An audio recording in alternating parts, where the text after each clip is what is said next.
Hello, my name is Sandra, and I am here to discuss social distancing versus Psalm 91. We know what Psalm 91 says and how we are afforded protection from danger in Psalm 91.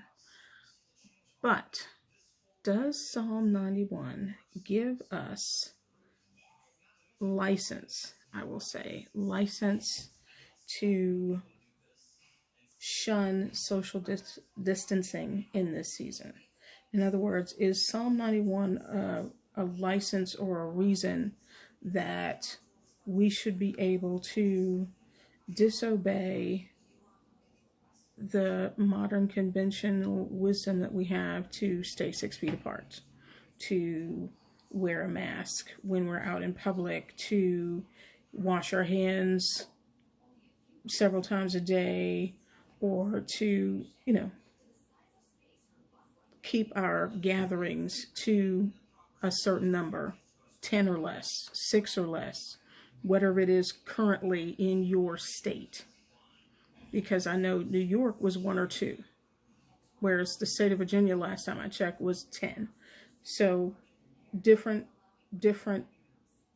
stipulations for different states, for different localities. We don't have a national directive from our presidential government right now. So it's going state to state. But again, the question is Psalm 91 an excuse or a license to disobey social distancing in this season in our lives where we're dealing with COVID-19? And I want to look at 2 places in the Bible where I think the answer clearly is no, it is not. If you check out Matthew chapter 4, verses 5 through 7, and or Luke chapter 4, verses 9 through 12. In both of those instances, we see in the Gospels Jesus being tempted by the devil to jump off of the highest pinnacle of the temple and throw himself down. And he quotes Psalm 91 to Jesus, saying, "If you do this, the angels have charge over you, and they will catch you up, and you won't dash your foot against a stone." So let's just look at it in Matthew. Okay, so Matthew chapter 4, we have the temptation, or Satan is tempting Jesus. And if we start in verse 5, it says, "Then the devil took him up into the holy city and set him on the pinnacle of the temple and said to him, 'If you are the Son of God, throw yourself down, for it is written, He shall give his angels charge concerning you, and in their hands they shall bear you up, lest you dash your foot against a stone.' Jesus said to him, 'It is written again, you shall not tempt the Lord your God.'" Now that's the end of verse 7. You shall not tempt the Lord your God. And if you have a study Bible, Jesus quotes to him Deuteronomy chapter 6, verse 16. So, just for the sake of understanding, we go back to Deuteronomy chapter 6, verse 16. And it says, "You shall not tempt or test." That's what tempt means here. Test. "You shall not test the Lord your God as you tempted him in Massah." Massah. I don't know if I'm pronouncing that correctly, but it is spelled that way. Massah is the way I'm going to say it. So the question then becomes, okay, so what happened in Massah?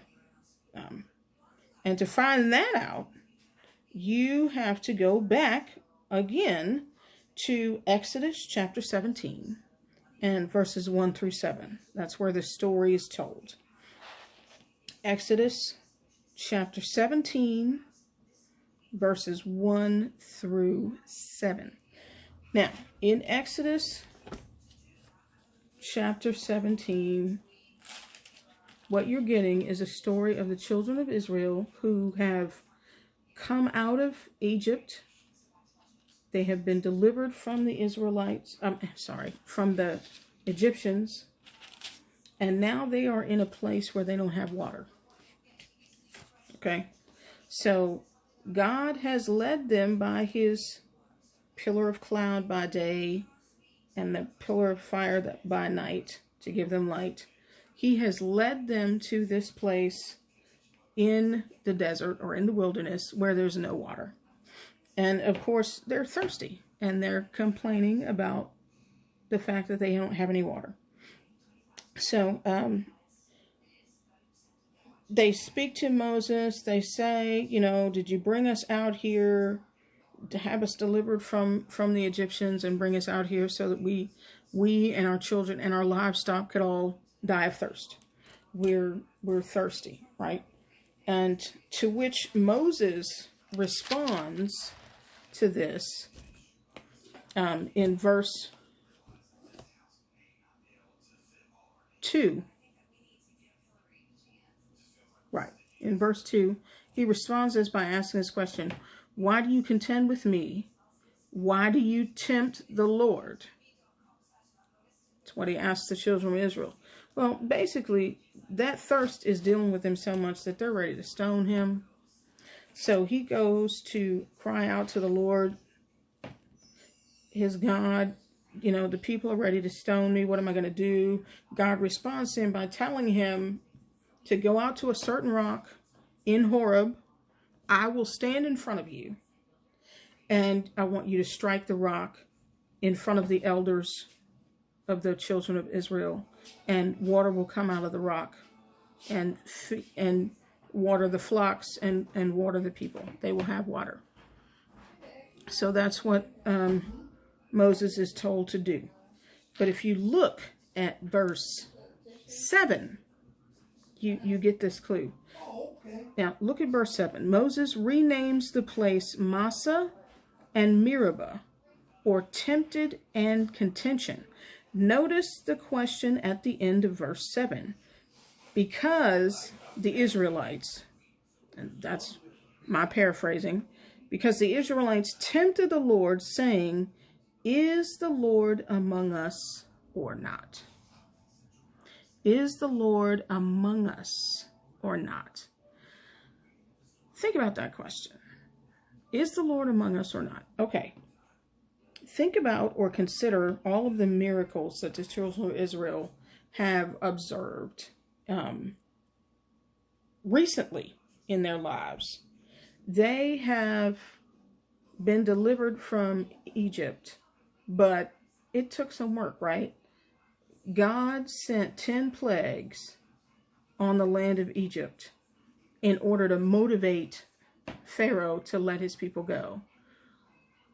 They have watched themselves, the children of Israel themselves, be spared from 7 out of those 10 plagues. They had to go through 3 of them, but at some point from 4 on, they were protected. They were covered. They didn't have to endure them. When Egypt was pitch black with darkness that could be felt, as the Bible says, they had light in their homes. All of the land of Goshen, they were in bright daylight, while all of Egypt, all the rest of the land, was in thick darkness that they could feel. All of their children were alive, and yet all of the firstborn of the Egyptians were dead. So they watched God put a barrier in front of them, right? The pillar of cloud led them to the Red Sea. Here come the Egyptians behind them. They watch God move from in front of them to behind them with his cloud and keep the Egyptians from being able to pursue them. Block their path so that they couldn't see the Israelites. They couldn't get to the Israelites, which gave them the chance to go through the open Red Sea during the night and get away from them until God let them go. Let the Egyptians come after them into the Red Sea with them, and then they were destroyed. The Red Sea just covered them and they were drowned. They've seen all of that. They've seen the pillar of cloud by day continue to lead them, and the pillar of fire by night continue to lead them through the wilderness, which is what brought them to this spot right now where they have no water. So, but yet they ask, is the Lord among us or not? Instead of trusting him to provide once again and to show them favor once again, and again, he's right there. They could look up in whatever direction they needed to look and see that pillar of cloud, and yet they're complaining against Moses and ready to stone him and asking this question: is the Lord with us or among us or not? So to me, it seems like the attitude of their hearts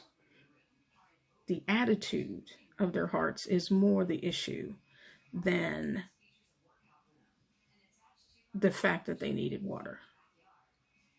It's the attitude of their hearts that is at issue.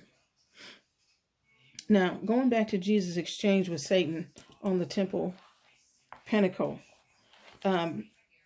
again, is it this attitude of Satan calling on, or indeed calling out, God that's more the problem? The reason why Jesus quotes Deuteronomy 6:16 to Satan. Doesn't Jesus equate jumping off of a height that's high enough to kill himself as equal to testing God? For me, the obvious answer is yes. Even in the face of the protection promised in Psalm 91, Jesus equates foolishly risking his life with testing God. Now, looking at this from another angle, some might say that it was only wrong of Jesus to jump off of that high height because Satan told him to do it. And to that, I would say, please to consider the following. And I have my notes here, so I'm going to be looking down because I want to get this right. One week in 2017, a pastor in Zimbabwe named Jonathan Mathithwa taught his congregation about faith. He promised that he would demonstrate his faith to the church the very next week by walking on the water. He fasted and he prayed all week to prepare. Now, the river that he intended to walk across was swollen with heavy rains. So it's not some little trickling stream. It is a swollen, fat river. True to his word, Mathithwa took his congregation to the river and waded out about 30 meters. So he's 30 meters in. Water is deep enough to cover part of his body, but obviously he's not completely submerged, but he's not on top of the water either. He told his congregation that he's going to rise above the waters. Instead, Deacon Nakusi tells reporters he unfortunately ended up drowning and getting eaten by 3 large crocodiles instead, right in front of us. Can you imagine the horror of watching your pastor torn limb from limb by 3 large crocodiles after he's telling you that he's going to walk across the water? The river he attempted to cross is known locally as Crocodile River. Now, I am not making this story up. I will put the URL to link to this story in the comments. I'm not making this story up. So, I am sure more debate could be had about the subject, and I'm well open to that debate. Please do keep in mind that the people of God were spared from 7 of the 10 plagues. They had to endure 3 with the rest of the nation. That was God's decision. I have not looked to see, if there's a definitive reason as to why that is, but I'm sure there's probably some indication in the Word of God. Maybe I haven't looked yet. So again, there's space for more debate on that.